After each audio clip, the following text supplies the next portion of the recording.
प्यारे विद्यार्थियों, पिछले वीडियो में अपन ने विज्ञान का चौथा लेसन शुरू किया था, प्रतिरक्षा एवं रक्षण। जैसा कि अपन ने पिछले वीडियो में ये बातें पढ़ ली थी कि ये लेसन 3 अंक का निर्धारित है। इसमें से 3 नंबर के एक एक वस्तुनिष्ठ प्रश्न पूछे जाएंगे और तीनों शॉर्ट प्रश्न होंगे। आपने इस वीडियो को 2 पार्टों में डिवाइड किया था। आधे पार्ट में प्रतिरक्षा या इम्यूनिटी के बारे में पढ़ेंगे और आधे पार्ट में रक्त समूह या ब्लड ग्रुप्स के बारे में अपन जानकारी होगी। अब इस पार्ट की स्टार्टिंग में अपन ने पढ़ा था कि प्रतिरक्षा विज्ञान क्या होता है और मनुष्य के शरीर में कितने प्रकार की प्रतिरक्षी विधियां पाई जाती है, जिनमें अपन ने स्वाभाविक प्रतिरक्षा का अध्ययन किया। इसके बाद अपन ने विशिष्ट या अनुकूली या उपार्जित प्रतिरक्षा का अध्ययन किया।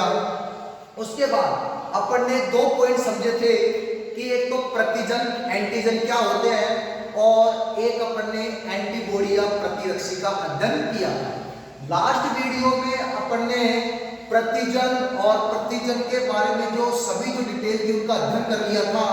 एक छोटा सा बिंदु बचा था, प्रतिजन के विनाश की क्रियाविधि। यहाँ पे अपन ने पहला वीडियो छोड़ा था कि प्रतिजन के विनाश की क्रियाविधि, तो हम यहीं से इस वीडियो को आज स्टार्ट करेंगे। तो प्यारे विद्यार्थियों, ध्यान रखना, प्रतिजन के विनाश की जो क्रियाविधि होती है ये कुल 4 चरणों में संपन्न होती है। अर्थात प्रतिजन जो कि एक प्रकार के बाहरी रोगाणु होते हैं जो हमारे शरीर में प्रवेश कर हमें रोग ग्रसित करते हैं। अर्थात इन जो प्रतिजनों का जो विनाश होगा वो प्रतिरक्षी या एंटीबॉडी के द्वारा होता है और इनका विनाश कुल 4 चरणों में संपादित होता है। अब वो 4 चरण क्या क्या है? पहला चरण में आपको ये बताना है कि अंतर्निहित और बाह्य प्रतिजन में क्या करना, विभेद करना। सबसे पहली बात, अंतर्निहित और बाह्य प्रतिजन में क्या करना, विभेद करना।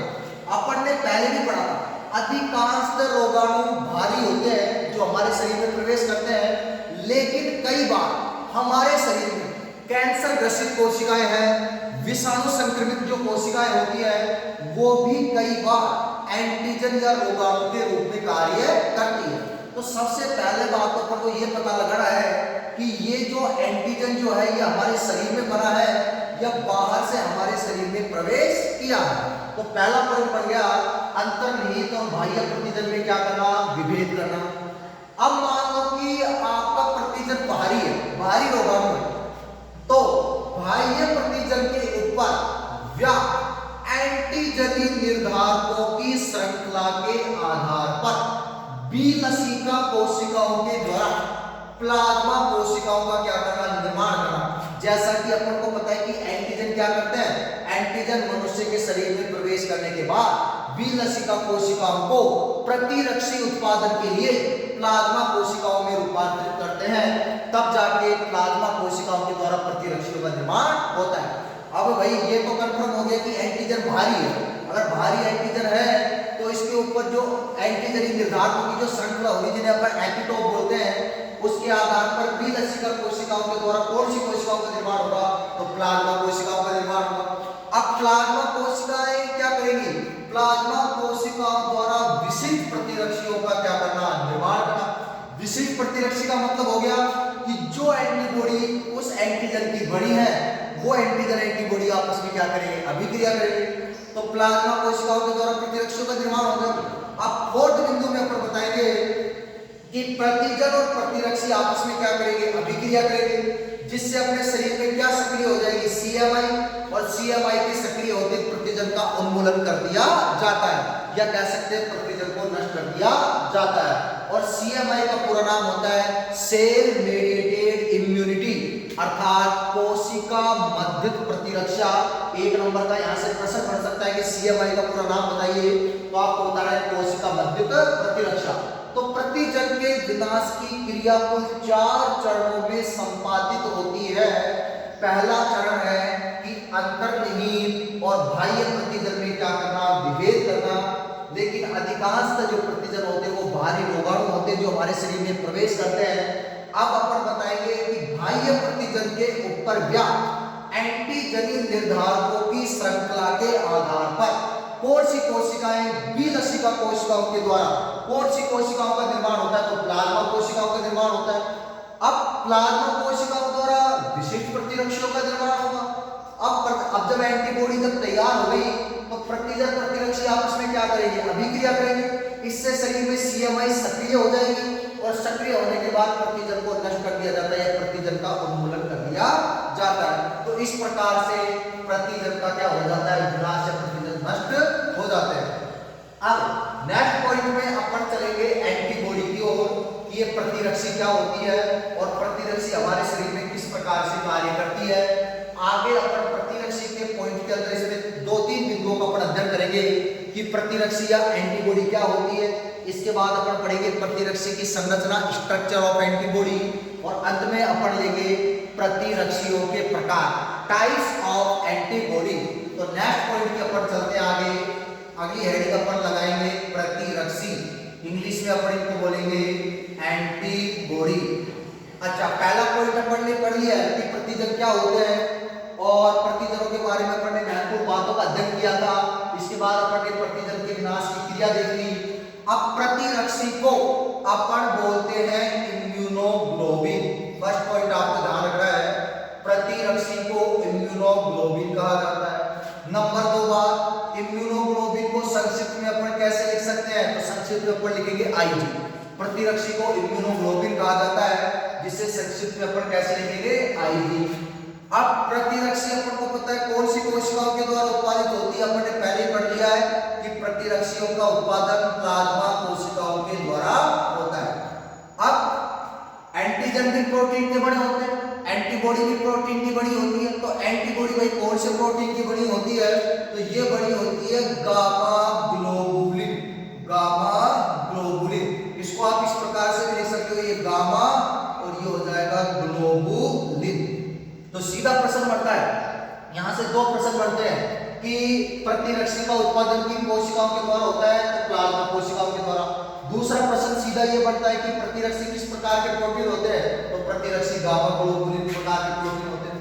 अब प्रतिरक्षी कहां पे क्रियाशील होती है शरीर में, तो ये शरीर के रक्त या शरीर के तरल भागों के अंदर क्रियाशील होती है। कौन, एंटीबॉडी। इनका कार्य क्या है, तो ये क्या करती है भाई, ये प्रतिजनों को पहचानती है, प्रतिजनों को पहचानती है और उन्हें क्या करने का काम करती है, निष्प्रभावी करने का काम करती है, अर्थात उन्हें नष्ट करने का कार्य करती है। अब प्रतिजन का वह भाग जो किससे, अच्छा प्रतिरक्षी का वह भाग जो किससे क्रिया करेगा, प्रतिजन से, उसको अपन बोलेंगे पैराटोप। ये अपन पहले पढ़ चुके हैं। ये आपका है, मान लीजिए प्रतिजन है और ये आपकी क्या है, प्रतिरक्षी है, प्रतिरक्षी। अब प्रतिजन का वह भाग जो प्रतिरक्षी से क्रिया करता है उसको तो अपन एपिटोप कहते हैं, लेकिन प्रतिरक्षी का वह भाग जो प्रतिजन से क्रिया करता है उसको अपन बोलते हैं पैराटोप। तो यहाँ पे ध्यान रखने की बात है, तो प्रतिरक्षी का वह भाग जो प्रतिजन से क्रिया करता है वह पैराटोप कहलाता है, और प्रतिजन का वह हिस्सा या भाग जो किससे क्रिया करेगा, प्रतिरक्षी से, उसको तो अपन बोलेंगे एपिटोप, और प्रतिरक्षी के जो भाग प्रतिजन से क्रिया करेगा उसको अपन बोलेंगे क्या, पैराटोप। तो अब आपको अच्छे से पता चल गया होगा कि पैराटोप क्या होता है। तो आप सीधा सा बता सकते हो कि प्रतिरक्षी का वह भाग जो प्रतिजन से क्रिया करता है उस हिस्से को अपन क्या बोलेंगे, पैराटोप। तो प्रतिरक्षी के बारे में अपन ने कुछ महत्वपूर्ण यहाँ पे डिटेल या जानकारियां देखी है कि प्रतिरक्षी को इम्यूनोग्लोबिन कहा जाता है, संक्षिप्त में इसको आईजी कहते हैं। प्रतिरक्षी का उत्पादन प्लाज्मा कोशिकाओं के द्वारा होता है। प्रतिरक्षी एक प्रकार की गामा ग्लोबुलिन प्रोटीन की बनी होती है। ये शरीर में रक्त और तरल भागों में क्रियाशील होती है और ये इनका कार्य होता है कि प्रतिजनों को पहचानती है और उन्हें निष्प्रभावी करने का कार्य करती है। और प्रतिरक्षी का वह भाग जो किससे क्रिया करता है, प्रतिजन से, उसको अपन बोलेंगे पैराटोप। अब नेक्स्ट पॉइंट जब अपन आगे बढ़ते हैं तो अपन एक संरचना का अध्ययन करेंगे, उसका नाम है प्रतिरक्षी की संरचना, जिससे तो यहाँ पे हेडिंग अपन लगाएंगे प्रतिरक्षी की संरचना। इंग्लिश में अपन इसको बोलेंगे structure of antibody, structure of antibody, प्रतिरक्षी की संरचना। अब प्यारे विद्यार्थियों, यहाँ पे ध्यान देने की ये बात है कि प्रतिरक्षी का आकार अंग्रेजी के वाई अक्षर के जैसे होता है। जैसे कैपिटल वाई जो होती है उस प्रकार से आपकी किसकी संरचना होती है, प्रतिरक्षी की। तो सबसे पहले अपन क्या करेंगे, एक डायग्राम बनाएंगे, उस डायग्राम के द्वारा अपन प्रतिरक्षी की संरचना को आसानी से समझेंगे। तो सबसे पहले ध्यान देंगे ना, तो अपन क्या बनाएंगे, सबसे पहले इस प्रकार से स्ट्रक्चर बनाएंगे। इस स्ट्रक्चर के अंदर यहां से अपन इस प्रकार से एक स्ट्रक्चर और बनाएंगे और इसको आगे चल के अपन इसको इस प्रकार से बनाएंगे। तो पहले तो इसका वाई फॉर्मेट तैयार कर लेते हैं एक बार। इसी प्रकार इधर से भी आपके वाई फॉर्मेट तैयार करेंगे इस प्रकार से। ये एंटीबॉडी की अपन क्या बना रहे हैं, संरचना बना रहे हैं। अब पहली बात आपको ये ध्यान रखनी है कि प्रतिरक्षी कुल 4 संरचनात्मक इकाइयों से मिलकर बनी होती है। पहली बात कि प्रतिरक्षी कितनी संरचनात्मक इकाइयों से मिलकर बनी होती है, तो 4 संरचनात्मक इकाइयों से मिलकर बनी होती है। अब 4 के अंदर 2 तो होती है भारी व बड़ी, 2 तो होती है भारी व बड़ी और 2 आपकी होती है हल्की व छोटी, हल्की व छोटी। अर्थात प्रतिरक्षी कुल 4 प्रकार की संरचनात्मक इकाइयों से मिलकर बनी होती है। 2 तो भारी व बड़ी, 2 हल्की व छोटी पॉलीपेप्टाइड श्रृंखलाएं होती है, पॉलीपेप्टाइड श्रृंखलाएं होती है। अर्थात ये प्रकार का प्रोटीन हो गया, क्योंकि अपन जानते हैं कि प्रतिरक्षी किसके बने होते हैं, प्रोटीन के बने होते हैं। तो ये कुल 4 प्रकार की संरचनात्मक इकाइयों से मिलकर बनी होती है। अभी अपन ने केवल इसमें देखो 2 इकाइयों को ड्रा किया है, केवल दोनों देखो बड़ी इकाइयों को अपन ने इसमें ड्रा किया है। अब अपन इसके अंदर छोटी इकाइयां बनाएंगे, तो छोटी इकाई अपन इस साइड के अंदर बनाएंगे इस प्रकार से, ध्यान दो। तो इस प्रकार से आप इस स्ट्रक्चर को बनाएंगे और इसके बाद इसको इस तरीके से कंप्लीट करेंगे। इसी प्रकार इधर भी इसी स्ट्रक्चर को अपन इस प्रकार से बना के और इसको ऐसे अपन कंप्लीट करेंगे। यहां तक मेरे को लगता है किसी भी छात्र को किसी प्रकार की कोई दिक्कत नहीं होगी। अब अपन इसको आगे की तरफ बढ़ाते हैं। तो पहली बात अपन ने ये जान ली कि प्रतिरक्षी का आकार अंग्रेजी के वाई अक्षर के जैसे, तो डायग्राम में देखो ये वाई फॉर्मेट में अपन को नजर आ रही है। दूसरा काम अपन ने ये देखा कि प्रतिरक्षी कुल 4 संरचनात्मक इकाइयों से मिलकर बनी होती है। दो इकाई तो देखो इसमें भारी और बड़ी है और 2 इकाई हमको इसको छोटी नजर आ रही है। तो 2 तो इसमें भारी व बड़ी पॉलीपेप्टाइड श्रृंखलाएं हो गई और 2 इसमें हल्की व छोटी पॉलीपेप्टाइड श्रृंखलाएं हो गई। अच्छा, अब एक भारी और एक हल्की, एक भारी और एक हल्की श्रृंखला मिलकर एक द्विलक का निर्माण करती है। अर्थात एक द्विलक में एक तो भारी श्रृंखला होती है और एक हल्की श्रृंखला होती है। लेकिन जब 2 द्विलक आपस में मिल जाते हैं, अर्थात एक द्विलक ये हो गया, एक द्विलक ये हो गया, 2 द्विलक आपस में मिलकर एक प्रतिरक्षी के अणु का निर्माण करते हैं। अर्थात एक भारी एक हल्की श्रृंखला से एक द्विलक बना, इधर भी एक द्विलक बना और 2 द्विलक मिलकर एक प्रतिरक्षी के अणु का निर्माण करते हैं। अर्थात एक प्रतिरक्षी के अणु को 2 समरूप अर्धांशों में बांटा जा सकता है या 2 समरूप अर्धांशों में बांट सकते हैं। अच्छा, अब अपन इसमें आगे की तरफ अपन यहाँ पे एक लाइन देखो ड्रा करेंगे इस प्रकार से। इधर भी एक लाइन इस प्रकार से अपन ड्रा कर देंगे इसके अंदर। अब आपको देखो इसके 2 हिस्से नजर आ रहे हैं, एक तो ऊपर का हिस्सा नजर आएगा और एक निचला हिस्सा नजर आएगा। अर्थात प्रतिरक्षी के 2 भाग होते हैं, एक तो अस्थिर भाग जिसको बोलेंगे वेरिएबल पोर्शन, एक होता है इसका स्थिर भाग, स्थिर भाग को बोलेंगे कॉन्सोनेंट पोर्शन। एक तो वेरिएबल अस्थिर, एक कॉन्सोनेंट आपका क्या हो जाएगा, स्थिर हो जाएगा। तो इसको इस प्रकार से देखो डिवाइड करेंगे। ऊपर वाला जो हिस्सा है ये तो होता है प्रतिरक्षी का अस्थिर भाग, या इसको इंग्लिश में बोलेंगे वेरिएबल पोर्शन। शॉर्टकट में मैं वेरिएबल के लिए बताऊं क्या लगा सकता हूं, वी लगा सकता हूं। नीचे का जो पार्ट है इसका ये वाला, इसको अपन बोलेंगे स्थिर भाग। स्थिर भाग को अपन इंग्लिश में बोलते हैं कॉन्सोनेंट पोर्शन और शॉर्टकट में मैं क्या लगा सकता हूं, सी लगा सकता हूं। ठीक है, अब तो प्रत्येक प्रतिरक्षी के दो भाग होते हैं, एक अस्थिर भाग, दूसरा इसका होता है स्थिर भाग। तो अपन ने यहां तक इसका अध्ययन कर लिया कि प्रतिरक्षी का आकार अंग्रेजी के वाई अक्षर के जैसे होता है। नंबर 2 बात, प्रतिरक्षी कुल 4 संरचनात्मक इकाइयों से मिलकर बनी होती है। 2 भारी व बड़ी व 2 हल्की व छोटी पॉलीपेप्टाइड श्रृंखलाएं होती है। एक भारी और एक हल्की श्रृंखला मिलकर एक द्विलक का निर्माण करती है और 2 द्विलक आपस में मिलकर एक प्रतिरक्षी के अणु का निर्माण करते हैं। अर्थात एक प्रतिरक्षी अणु 2 समरूपी अर्धांशों में बटा होता है। अब एक द्विलक ये हो गया, दूसरा द्विलक ये हो गया। दोनों द्विलक आपस में डाई सल्फाइड बंध के द्वारा बंधे होते हैं। तो अब इनको अपने बॉन्ड के अंदर बांधेंगे डाई सल्फाइड बंध में। तो इस प्रकार से इनके मध्य अपन ने ये लगा दिए डाई सल्फाइड बंध। तो दोनों द्विलक, एक द्विलक ये हो गया, दूसरा एक द्विलक ये हो गया। दोनों द्विलक आपस में डाई सल्फाइड बंध के द्वारा बंधे होते हैं। लेकिन प्रत्येक द्विलक में भारी और हल्की श्रृंखला है, तो प्रत्येक द्विलक भी आपस में डाई सल्फाइड बंध के द्वारा बंधा होता है। तो यहाँ भी अपन ने देखो ये लगा दिए डाई सल्फाइड बंध लगा दिया। तो यहाँ तक अपन ने इसको देख लिया अच्छे तरीके से कि भाई प्रतिरक्षी के अंदर दोनों द्विलक आपस में डाई सल्फाइड बंध के द्वारा बंधते हैं और प्रत्येक द्विलक में भारी और हल्की श्रृंखला भी डाई सल्फाइड बंध के द्वारा आपस में बंधी होती है। अब जो भारी जो श्रृंखला है, बताओ भारी श्रृंखला कौन सी है? ये मध्य वाली होगी या ये वाली होगी? तो अपन को पता है कि ये मध्य वाली है। भारी श्रृंखला पर कार्बोहाइड्रेट की श्रृंखला भी जुड़ी होती है। और कार्बोहाइड्रेट में क्या आएगा? कार्बन से क्या आएगा? आपका हाइड्रोजन। तो कार्बोहाइड्रेट की श्रृंखला जोड़ दो, CH1, इधर भी CH1, यहाँ पे CH2, CH2, नीचे CH3, यहाँ लिखेंगे CH3। अर्थात भारी पॉलीपेप्टाइड श्रृंखला पर कार्बोहाइड्रेट की श्रृंखला भी जुड़ी होती है। केवल और केवल भारी पॉलीपेप्टाइड श्रृंखला पे जोड़नी है, हल्की पॉलीपेप्टाइड श्रृंखला पर नहीं जोड़नी है। ये बात ध्यान रखना।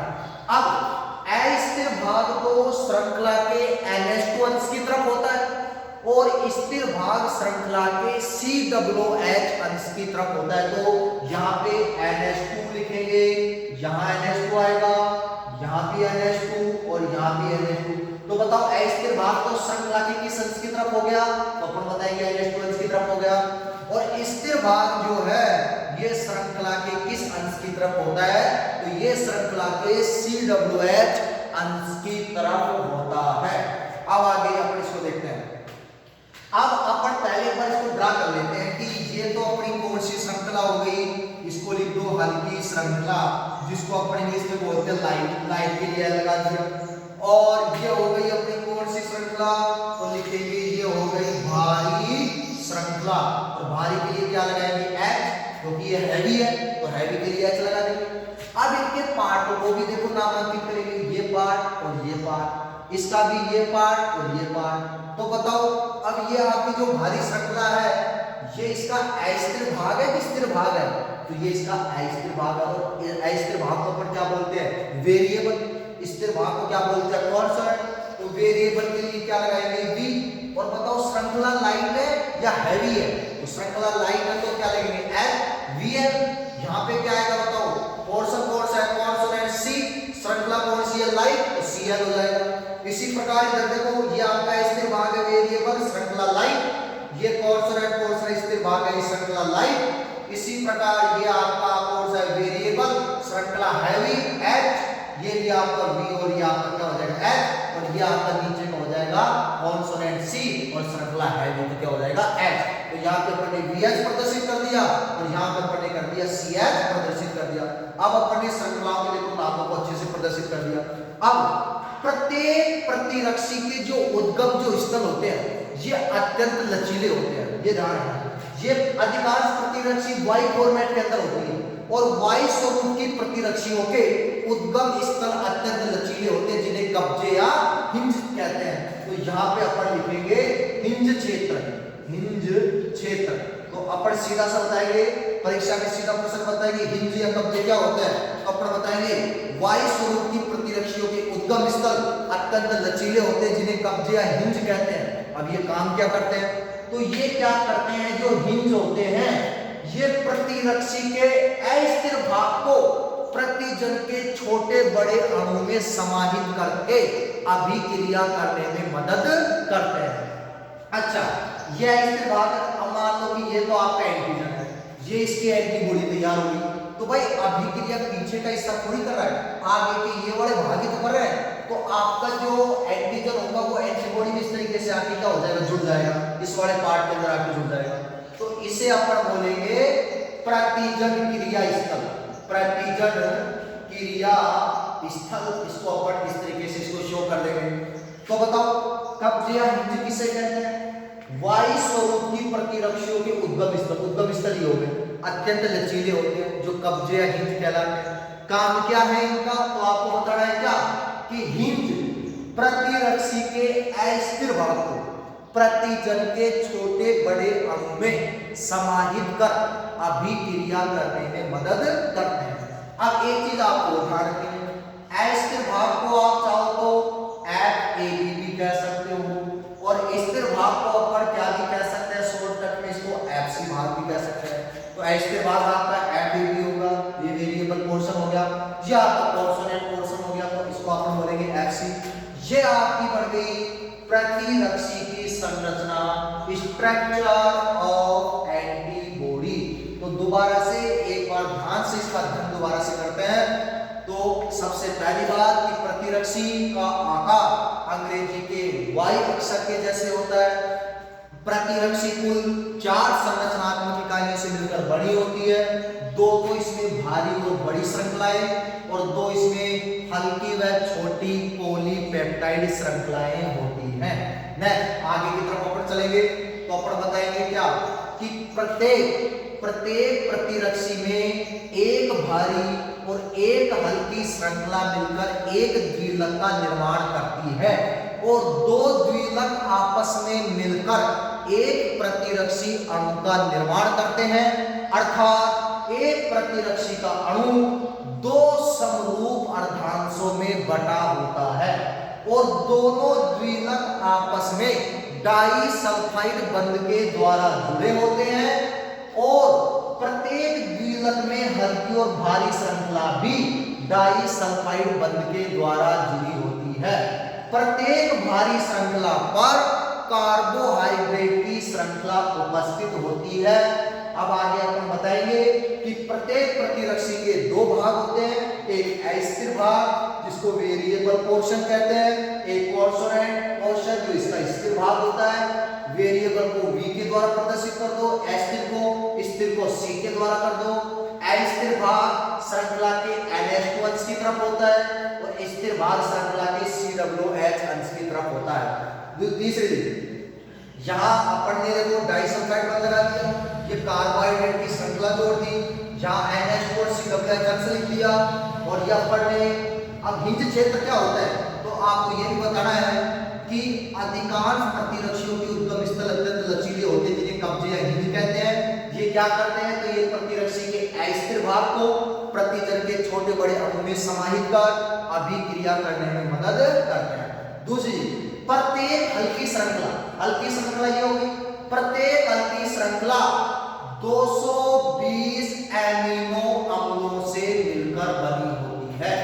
प्रत्येक हल्की श्रृंखला 220 एमिनो, क्योंकि एक प्रकार का प्रोटीन हो गया, क्योंकि अपन को पता है कि प्रतिरक्षी किसकी बनी होती है तो प्रोटीन की बनी होती है। तो प्रत्येक हल्की श्रृंखला तो 220 एमिनो अम्लों से मिलकर बनी होती है और प्रत्येक भारी श्रृंखला 440 एमिनो अम्लों से मिलकर बनी होती है। तो हल्की श्रृंखला आपकी 220 एमिनो अम्लों से मिलकर बनी होगी और प्रत्येक भारी श्रृंखला आपकी 440 एमिनो अम्लों से मिलकर बनी होती है। तो ये अपन ने देखी प्रतिरक्षी की संरचना। इसके बाद अपन नेक्स्ट वीडियो में अपन देखेंगे प्रतिरक्षी के प्रकार, टाइप्स ऑफ एंटीबॉडी। इस संरचना को आप अच्छे से अपनी कॉपी के अंदर ड्रा करो और अच्छे से इसको दोबारा से इसके सभी चीजों को नामांकित, क्योंकि कई बार एग्जाम के अंदर सीधा ये ड्रा करवा लेता है 1-2 नंबर के अंदर, 1 नंबर का छोटा क्वेश्चन आता है तो प्रतिरक्षी की संरचना को क्या कीजिए, चित्रित कीजिए। Thank you.